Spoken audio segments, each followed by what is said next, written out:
존경하는 시민 여러분, 안녕하십니까? 왕궁면, 금마면, 여산면, 춘포면, 낭산면, 팔봉동 지역구를 두고 산업건설위원회에서 의정활동 중인 소길영 의원입니다. 항상 응원해 주시는 시민 여러분들이 계셔서 열심히 의정활동을 할 수 있었습니다. 다시 한번 감사드리고 새해에도 더욱 열심히 일하는 모습으로 보답드리겠습니다. 본 의원은 248일 정례의 시정 질문을 통해 영농후 폐기물 때문에 농촌 환경이 무너져가고 있어 그에 대한 효과적인 처리 방법을 모색하여 편리하고 쾌적한 농촌 환경을 유지토록 방안을 제시하였습니다. 농사를 짓고 난 후 발생되는 영농 폐기물은 해마다 산더미처럼 쏟아지고 있는데 농가에서 처리하기가 매우 어렵습니다. 그래서 농가에서부터 재활용과 비재활용을 정확히 선별하고 상시 지역 수집장으로 보내지면은 2차 분리 확인에서 한 번에 많은 양을 처리할 수 있는 선진형 시스템을 도입하는 방안입니다. 1개면에 1개소씩 규모 있는 처리장을 건설해서 체계적으로 재활용 분리해서 처리 비용을 줄이고 환경 개선을 효과적으로 이루어 나갈 수 있도록 하였습니다. 둘째는 익산시 관광자원을 활용한 경제적 부가가치 제고 방안 필요성에 대해 질의했습니다. 우리 시는 타 시군에 비해 훌륭한 관광 인프라를 구축하고 있습니다. 하지만 익산시가 자랑할 수 있는 랜드마크 하나 없는 게 현실이기도 합니다. 관광 산업이 잘 될수록 지역 주민들의 삶이 풍요로워질 수 있습니다. 관광객들이 머물면서 익산의 맛과 멋, 그리고 우리 시민들의 풍성한 인심까지 느끼고 갈 수 있도록 해야 합니다. 하지만 우리 시는 집중 투자가 미흡해서 머물고 가는 관광이 아니고 스쳐 지나가는 관광이 되는 것 같아 매우 안타까웠습니다. 다양한 숙박시설, 그리고 농산물을 활용한 익산의 맛집, 즐기고 싶은 놀이시설 등의 지구별 집중 투자를 모색해 머물고 싶은 도시로 탈바꿈시켜 관광산업을 통해 부가가치를 창출하고 시민이 행복한 도시로 발전해 나갔으면 좋겠다는 의미에서 본 시정 질문을 하게 되었습니다. 다음은 소길영 의원님 나오셔서 질문하여 주시기 바랍니다.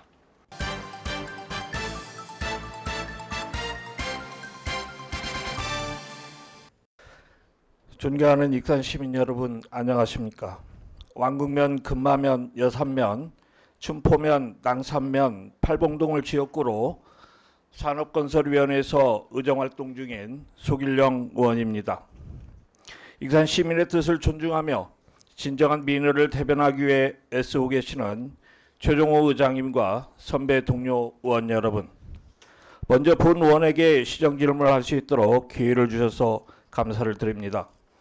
아울러 시정 발전을 위하여 불철주야 노력하고 계시는 정헌율 익산시장님과 공무원 여러분께도 깊은 감사의 말씀을 드립니다. 검은 호랑이해 이민년이 저물어가고 있습니다. 올 한 해 여러 가지 어려움 속에서도 뜨겁게 살아오신 익산 시민 여러분과 함께해서 정진할 수 있는 한 해였습니다. 새롭게 밝아오는 2023년 개묘년에는 그간 코로나로 인해 힘들었던 일들은 모두 잊으시고 어느 해보다도 희망과 행복이 가득하기를 기원하며 시정 질문을 시작하도록 하겠습니다.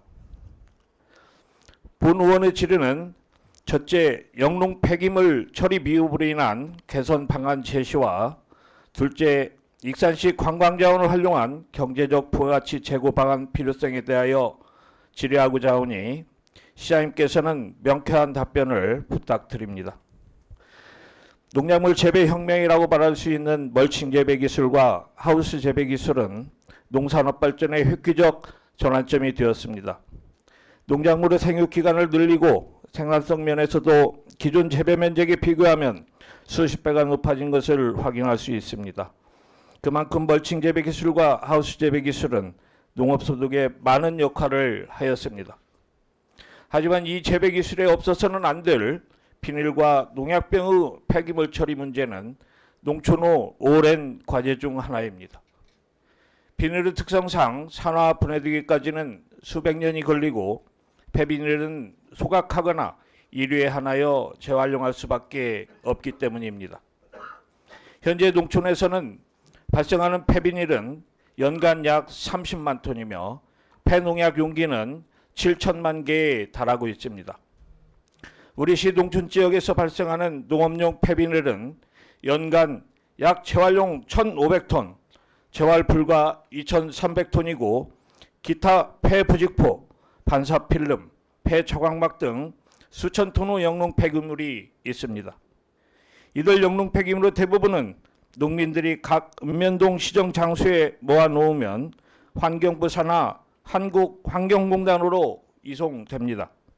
폐비닐은 파쇄, 세척, 탈수, 용융, 압축 등의 과정을 거쳐 플러스나 펠렛 등 재생원료로 재활용하며 폐농약 용기의 플라스틱병은 재활용업체에서 재활용하거나 봉지류는 고온 소각 업체에 위탁 처리해서 소각하게 됩니다. 그러나 영농 폐기물 중 약 19.6%인 6만 톤을 수거되지 못하고 방치되거나 토양 매립 또는 불법으로 소각되고 있습니다. 이로 인해 미세먼지가 발생하는 등 토양 및 수질 오염 등 2차 환경 오염을 일으키며 이는 농작물 등 생장 장애 등을 가져와 농업 생산성도 감소시킵니다. 과거의 농업용 멀칭 비닐 처리는 농업 부산물과 함께 소각 처리가 대부분으로 대기 환경의 심각성을 알면서도 궁여지책으로 이루어져 왔습니다. 지금은 농업 부산물조차 소각하지 못하도록 법으로 엄격하게 규정하고 있어 적발 시 최대 100만 원까지 벌금이 부과가 시행되고 있습니다. 이러한 이유로 멀칭 폐비닐은 더 이상 소각하지 못하는 실정이라 농업인들의 고충이 이어집니다. 현재 우리 시에서 영농 후 발생하는 폐기물을 안전하고 신속하게 처리하려고 많은 노력을 하고 있지만 처리 방법 및 처리 장소 등이 농가에 정확하게 전달되지 못해 효과가 떨어집니다. 매년 영농을 위하여 걷어놓은 멀칭 폐비닐을 밭두렁 한쪽에 장기간 방치해 놓다가 처리 불능이 되어 불법 매립하기가 일쑤이고 야간에 인근 야산에 불법 투기하여 농촌의 야산은 농업 폐기물뿐만 아니라 산업 폐기물까지 불법 투기되어 특단의 대책이 없는 한 농촌 환경은 되돌릴 수 없는 대란이 초래될 것은 불보듯 뻔한 일입니다. 그간 우리 시는 연평균 3억 원의 예산을 투입하여 폐비닐 수거 사업 지원을 추진해왔지만 기후변화와 의뢰 병해충 피해 등으로 해가 거듭질수록 비닐하우스 재배 면적이 급증하고 있는 실정입니다. 이에 익산시는 2023년도 예산을 5억 원으로 증액 편성하는 등 최선을 다하고 있다고 말하고 있지만 폐기물 양 또한 급증하여 농촌 현장에서는 불만의 목소리가 큰 것 또한 사실입니다. 우리 시에서는 체계적인 시행 지침에 따른 수거 방법을 마련했지만 읍면 지역의 지침을 송부해도 마을 주민들에게는 제대로 전달되지 않아 사업 효과가 미미한 상태입니다. 덧붙여 몇 년 전부터 시행 중인 거점마을 폐비닐 집화장은 자체 폐쇄되었거나 현재 운영이 되고 있다 하더라도 외부인이 몰래 버리고 가는 불법 쓰레기들과 혼재되어 처리 불능 상태에 이르렀고 심지어 마을 경관까지 훼손되는 악순환을 거듭하고 있습니다. 현재 농촌 지역에 18개소의 간이집화장이 운영되고 있습니다. 간이집화장 사업은 한 개소에 500만 원으로 사업 요청에 의해서 연중 2개소씩 지원되고 있지만 공도 집화장 형태는 컨테이너형과 펜스형으로 운영되고 있습니다. 하지만 두 가지 형태 모두 단점에 노출되고 있습니다. 컨테이너형은 너무 비좁아 수집량을 감당하기에 역부족이면서 잠금 장치가 되어 있어 다른 사람이나 인근 마을에서 이용하기가 매우 어려운 단점이 있습니다. 펜스형의 경우 높이가 낮아 외부에서 폐비닐이 아닌 일반 쓰레기뿐만 아니라 심지어 산업 폐기물까지 무단으로 버리는 행위가 빈번하고 지붕 설치가 되어 있지 않아 빗물에 젖어 2차로 운반 처리하기에 어려움이 많습니다. 시장님, 우리 시에서 영농 후 발생되는 영농 폐기물 처리비로 매년 3억에서 5억 원 정도 예산이 소요되고 있습니다. 하지만 농촌 현장에서는 여전히 수거가 원활하지 않다는 민원이 많고 관련 예산이 소진되면 수거업체도 움직이지 않는 실정입니다. 게다가 계절별 수거 방법은 홍보 전달 부재와 짧은 기간으로 농가 어려움이 가중되고 있습니다. 이제는 우리 시에서도 선진형 수거 방법을 모색할 때라 생각됩니다. 규모 있는 공동 영농 폐기물 거점 집화장을 각 읍면 지역에 한 곳씩을 설치하여 농가에서 편리하게 이용할 수 있도록 해야 하며 재활용 비닐 수익금은 지역에서 공동체 생활에 도움이 될 수 있도록 방법을 강구해야 됩니다. 농촌의 영농 폐기물 처리 방법 및 체계적인 수거 방법에 대한 개선 방안과 읍면 지역 공동 영농 폐기물 집화장 설치 검토와 재활용 비닐 수익금 활용 방안에 대한 시장님의 견해를 답해 주시기 바랍니다. 둘째는 우리 시 관광산업의 현 주소를 파악하고 관광이 산업화로 발전해 가는데 구체적 대안이 없어 보여 우리 시의 입장과 대안을 묻고자 합니다. 관광은 일상생활을 벗어나 휴식을 취하거나 함께 시간을 보내고 즐거움을 찾는 데 있습니다. 특히 우리 시의 경우 백지의 문화가 살아 숨쉬는 문화유적 관광, 농촌 관광, 생태 관광, 축제 등 다양한 관광 콘텐츠로 관광객 유치에 힘쓰고 있습니다. 하지만 주변 숙박시설과 상업시설의 부재로 익산시에 체류하지 않고 잠시 머물다 가는 경유지가 되고 있습니다. 지난 11월 2023년 익산 방문회 선포식 때 발표한 익산 방문자 거주지 유형을 분석해보면 인접도시를 제외하고 방문자 거주지 비율 중 경기도와 수도권이 23.5%로 가장 많았습니다. 서울에서 익산은 KTX나 SRT로 60분 거리 정도 걸리기 때문에 수도권 관광객들에게는 접근성이 좋은 여행지로 부각되고 있습니다. 익산시 관광 소비 유형 패턴에는 음식이 51.8%로 쇼핑, 숙박, 여가 서비스를 모두 다 합친 것보다 많습니다. 특히 이 중에서 눈여겨봐야 하는 유형은 숙박입니다. 숙박이 검색 키워드 순위로 9.5%에 올랐지만 실상 숙박에 소비한 것은 3.6%로 익산시 관광 소비에서 가장 낮은 소비 유형을 기록했습니다. 숙박 소비 유형에서 매우 저조한 수치를 나타내는 것은 우리 시가 체류형 관광이 되지 못하는 것과 숙박시설이 부족하다는 것을 여실히 드러내고 있음을 알 수 있습니다. 왕궁리 유적에서 한가위 소원 등 날리기, 백제왕궁 고도리 석불 입상, 탐리마을 일원 익산문화재 야행으로 야간형 시티 투어 버스를 운행하기도 했습니다. 또한 우리 시의 주요 축제인 천만송이 국가축제와 서동축제는 LED 경관 조명으로 야간에도 많은 관광객이 찾았습니다. 특히 지난 9월 진행한 2022 익산 미륵사지 세계유산 미디어아트 페스타는 문화재와 예술, 디지털로 익산 미륵사지를 새롭게 경험하는 헤리티지 축제입니다. 익산 미륵사지 야경을 새롭게 경험하고 신비롭게 느낄 수 있어 약 한 달간 18만 명이 방문한 것으로 추산하고 있습니다. 이렇듯 익산시의 관광정책 방향을 보면 야간 경관이나 문화재 야행 등 야간 관광에 초점을 맞추고 있습니다. 하지만 숙박시설과 상업시설의 부재로 체류형 관광에 대한 경쟁력을 찾아볼 수 없습니다. 이는 우리 시가 관광지를 준공하거나 대형 축제를 유치한다고 하더라도 체류형 관광이 되지 못한다면 경제적 부가가치를 제대로 창출할 수 없습니다.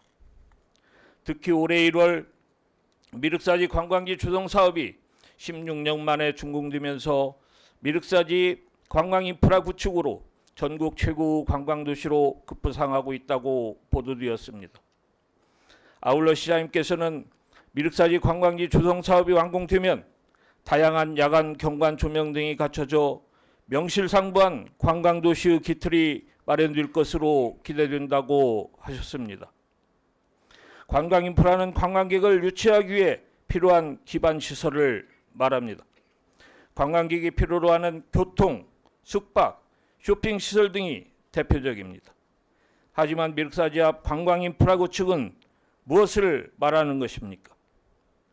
미륵사지 관광지 앞 4차선 확장으로 찾아오는 관광객들의 접근성을 향상시켜 교통 편의를 만족시켰지만 교통 외에 숙박시설과 상업시설의 부재는 익산시가 관광 인프라를 갖췄다고 볼 수 없습니다. 기존에 거주하고 있는 마을 주민들은 미륵사지 개발 확장 사업으로 삶의 터전을 내어주고 지금의 외곽으로 쫓겨나듯 밀려나서 어려운 삶을 보내고 있습니다. 미륵사지가 개발되면 지역이 발전되고 삶이 더욱 풍요로워질 것 같아 터전을 양보하면서까지 개발에 협조해 왔는데 오히려 개발 제한구로 묶여 어떠한 행위도 할 수 없고 개발 이전보다도 형편없는 생활이 지속되고 있습니다. 미륵사지와 박물관이 인간 주민들의 경제적 도움까지 책임지지는 못하는 것 아니겠습니까? 개발로 인한 미륵사지 인근 주민들의 궁핍해진 삶은 누가 책임져야 한다는 것입니까? 지금이라도 유적지구 범위 밖의 개발 제한을 해제하여 숙박시설 및 유적문화, 놀이문화 등을 확충하고 관광 후 체류를 유도하여 익산의 맛과 멋 그리고 시민들의 품격까지 알아갈 수 있도록 지속적인 노력이 필요한 것입니다. 인근 전주시는 전주 한옥마을 경기전, 전동성당, 전주향교 등의 관광자원 연계를 통해 명실공히 체류형 관광도시로 자리 잡았으며 전라 감영로 특성화 사업을 마무리하여 새로운 관광 콘텐츠를 개발하였습니다. 지난 2019년 시장님께서는 지역에 구축된 관광 인프라를 연계해 관광 산업을 활성화하는 방안을 적극 추진한다고 밝혔지만 숙박과 체험을 통한 체류형 관광시설과 프로그램의 부족으로 관광객들이 잠시 스쳐 지나가고 있습니다. 시장님, 코로나로 인해 1년이 연장되고 2023년까지 진행되는 익산 방문회가 벌써 반절이 지났습니다. 미비한 관광 인프라를 확충하여 2023년 익산 방문회가 성공적으로 마무리될 수 있도록 분위기 조성에 박차를 가해야 합니다. 부족한 숙박시설과 상업시설로 경제적 부가가치가 미비한 우리 시의 관광산업에 대한 시장님의 의견을 말씀해 주시기 바랍니다.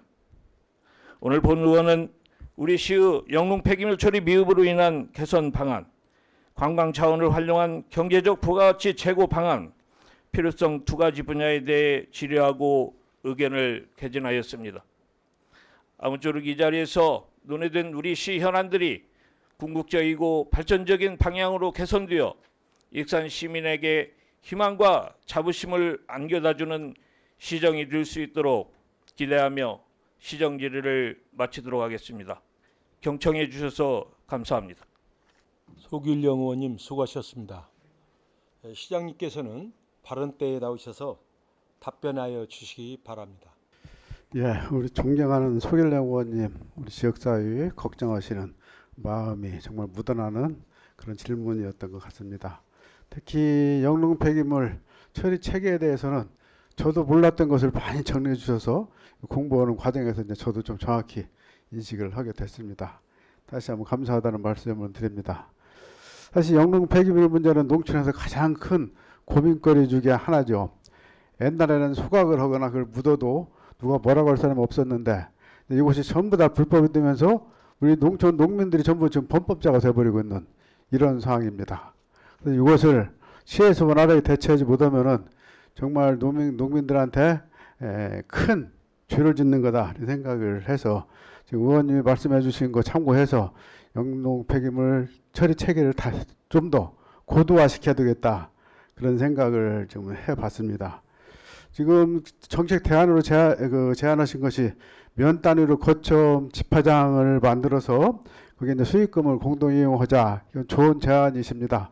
특히 거기에 이제 관리 인력이 없어서 저희도 우리 노인 일자리나 그렇지 않으면은 다이롬 일자리 통해서 적어도 관리 인력 한 명 정도는 배치를 하려고 생각하고 있습니다. 면 단위면 한 17, 8개 되겠더라고요.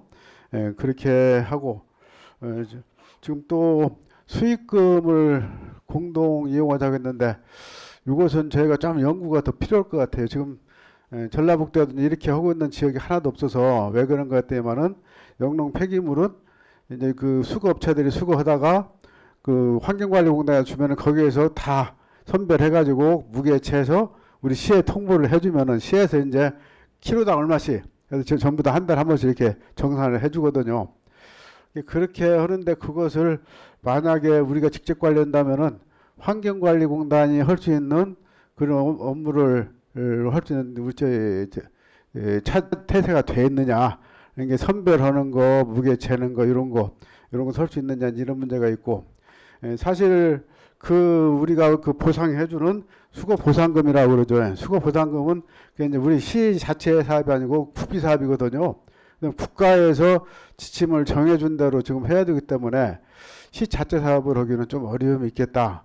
그래서 의원님이 좋은 제안을 해주셨으니까 저희들도 이제 같이 고민하는 과정에서 의원님께 다시 상의를 드리겠습니다만은 제가 얼핏 지금까지 파악한 바에 의하면 이런 한계점이 있더라 하는 그 보고 말씀을 드리고, 지금 하고 있는 그 공동 집화장 저희가 이제 18개 하고 거점 배출설 16개 있는데 이것을 기준으로 해서 마을별로 거점 집화장을 좀 더 강화시키고 그것은 인력 배치를 해서 제대로 관리할 수 있도록 집화장을 만들어 놓으면은 그 영농 폐기물만 오는 것이 아니라 이제 지역의 생활 폐기물도 도시 사람들이 또 불법으로 투기하는 이런 문제들을 이제 동시에 관리해야 되기 때문에 뭐 관리 인력이 필요하다는 그 지적은 저희도 공감합니다.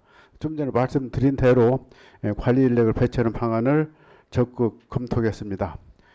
그리고 우리 익산의 관광에 대해서 지금 굉장히 고민을 하시는 흔적이 지금 드러나고 있습니다. 지금 오전에 우리 장경호 의원님 그 지적하셨듯이 지금 관광을 우리가 이제 성과를 이제 따먹을 때 됐단 말이죠. 우리 관광 인프라는 그동안에 엄청 많이 투자를 해서 정말 많이 좋아졌습니다. 많이 좋아지고 작년부터 손님맞이 익산 방문회에서 손님맞이를 했었어야 되는데 일체 그걸 못한 상태에서 1년이 그냥 지나가 버렸어요. 그래서 내년도 1년을 집중적인 익산 방문회로 해서 이제 손님맞이를 할 건데 저희는 항상 그렇게 얘기를 합니다. 지금까지 이제 관광이 전주에서 군산을 거쳐서 이제는 익산 시대가 온다. 근데 전주나 군산은 사실 뭐 좀 나무 도시니까 평가하기 못합니다만은 우리 익산은 깊이가 있는 관광지잖아요. 그게 역사문화 유산을 비롯해서 모든 그 관광 인프라가 아주 깊이가 있는 이런 질적으로 수준이 높은 그런 관광 인프라이기 때문에 익산 시대가 됐다 하면 저는 그 경주에 버금가는 그런 관광 효과가 있을 걸로 생각을 하고 저희도 이제 그렇게 준비를 하고 있습니다. 그래서 기본적인 인프라는 됐지만은 앞으로도 계속 그 인프라를 보강을 해가면서 정말 익산 관광 시대를 열어가겠다는 말씀을 드리고, 지금 숙박을 걱정을 하셨어요. 지금 물론 지금 현재 그 금마 한옥 숙박단지 그리고 또 민박 중심으로 이렇게 그 숙박이 수요가 그 충당이 되고 있는데 이 문제를 근본적으로 해결하기 위해서 저희가 지금 그 백제 금마제 전통문화 체험단지 이것을 금년 4월 달에 코드 육성계획 기본계획에다 저희 포함을 시켜놨습니다. 그리고 지금 우리 기재부 예산안에 들어가 있는데 우리 익산시에 1번 사업으로 돼 있어요. 그 사업 규모가 커서 420억인가 되거든요. 사업 규모가 큰데 단년도에 사실은 그걸 통과하기가 어렵지만은 지금 우리 정치권 특히 우리 국회의원님들이 정말 열심히 하십니다. 우리 익산의 1번 사업으로 가서 이걸 꼽을 정도로 돼 있어서 지금 그 국비 예산 그 목록에는 1번으로 올라가 있기 때문에 여야간은 타결만 되면은 바로 이 사업은 진행이 될 것이다. 그러면은 이 사업은 무슨 사업인군이 이름을 들어서 짐작을 하시겠지만은 숙박, 음식 체험, 그다음에 거기에 전통 상설 공연, 의복 체험 이런 모든 것을 종합적으로 할 수 있는 그런 단지이기 때문에 숙박 문제가 기본적으로 해결이 된다. 숙박하고 음식 문제가 해결이 될 거다. 그리고 그 이후에 또 탐방 거점센터 지금 이제 공사에 조만간 들어가거든요. 탐방 거점센터가 되고 또 서동 센가터 그것도 좀 본격적으로 좀 사업이 착수되지 않았습니까? 그 되고 그렇게 하면은 지금 기존 개발된 왕궁, 백제 왕궁하고 미륵사 지역 이렇게 연계를 해서 익산이 정말 백제 관광지의 중심이 뭐 경제 못지않은 그런 관광지가 될 수 있을 것이라는 것을 제가 제 자신 있게 말씀을 드리면서 그 숙박 문제는 그렇게 해결할 것이고 그다음에 이제 상업지구 말씀하셨어요. 사실은 거기 근마 주민들이 가장 안타깝게 생각하는 것이 옛날에는 그 앞에 음식점이 쭉 있었는데 근마 미륵사지 관광지 만드는데 전부 철거했지 않습니까? 그 철거했으면 대체 상업지역이 조성이 돼 있어야 되는데 그 계획이 빠져 있어요. 저도 처음에 와서 참 의아하게 생각했습니다. 어떻게 관광지를 만든다 해서 그런 관광지를 없애버렸냐. 그러면 대체 관광지가 있어야 될 것이 아니냐. 그래서 거기에 대해서 저도 고민을 많이 했는데 지금은 이제 관광 트렌드가 옛날하고는 많이 이제 달라지고 있어요. 저도 일본 나라에 있는 그 나라현에 우리 그 비슷한 관광지가 있죠. 익산하고 하여튼 컨셉이 꼭 똑같은데 거기를 가보니까 그 왕궁이죠. 왕궁 앞에 새로 관광지를 조성을 했는데 거의 손님이 없더라고요. 이게 옛날 같이 관광지 가면은 그 앞에 상가들 줄벽에 그 만들어 놓고 거기에서 물건 사고 이렇게 식사하고 하는 걸로 생각을 했는데 지금 관광 트렌드는 그게 아니더라. 그래서 우리는 그 앞에다가 대체 관광지 꼭 만드는 것보다는 그 양 옆에 이미 자연 발생적으로 지금 상당히 그 관광지 특히 식당촌이 조성이 되어 있지 않습니까? 거기에 규제 완화를 통해서 저희가 지구 지정을 하려고 합니다. 여기에는 숙박시설 들어가는 곳, 음식점 들어가는 곳, 뭐 편의시설 들어가는 곳 해가지고 거기에 지구 지정을 하고 거기에는 각종 행위를 자연스럽게 풀어서 민간업자들이 자발적으로 들어올 수 있게 그렇게 하지 않고 우리 인위적으로 그것을 관광 숙박 단지를 만들려고 하니까 그 자체만으로도 몇백억이 또 훌쩍 들어갑니다. 그 앞에 관광지 조성한다고 360억 들여서 지금 있던 식당 다 밀어내고 지금 그 조성을 했는데 그것만큼 돈이 또 들어가요. 그래서 그렇게 하지 말고 돈이 들어가지 않게끔 기존 추락시설 최대한 이용을 해서 지구 지정을 하고 거기에 그 행위 제한을 완화를 하면은 그러면은 오히려 더 실질적으로 시민들의 눈높이에 맞는 식당가이나 관광 상업시설이 되지 않을까 생각을 해서 그것을 검토를 하고 있는데 그것도 이제 검토가 되면은 그 과정에서 우리 의원님하고도 좀 보고를 드리겠습니다. 그래서 그것을 어떻게 하면은 우리 주민들 눈높이에 맞고 그리고 또 관광객들 눈높이에 맞을 것인지를 같이 고민을 해 나가겠습니다. 오늘 적절하게 지적을 해 주시고 많은 대안을 제시를 해 주셨는데 그 제시해 주신 대안 충실히 저희들이 반영을 해서 익산 발전 밑거름이 되도록 최선을 다하겠습니다. 감사합니다.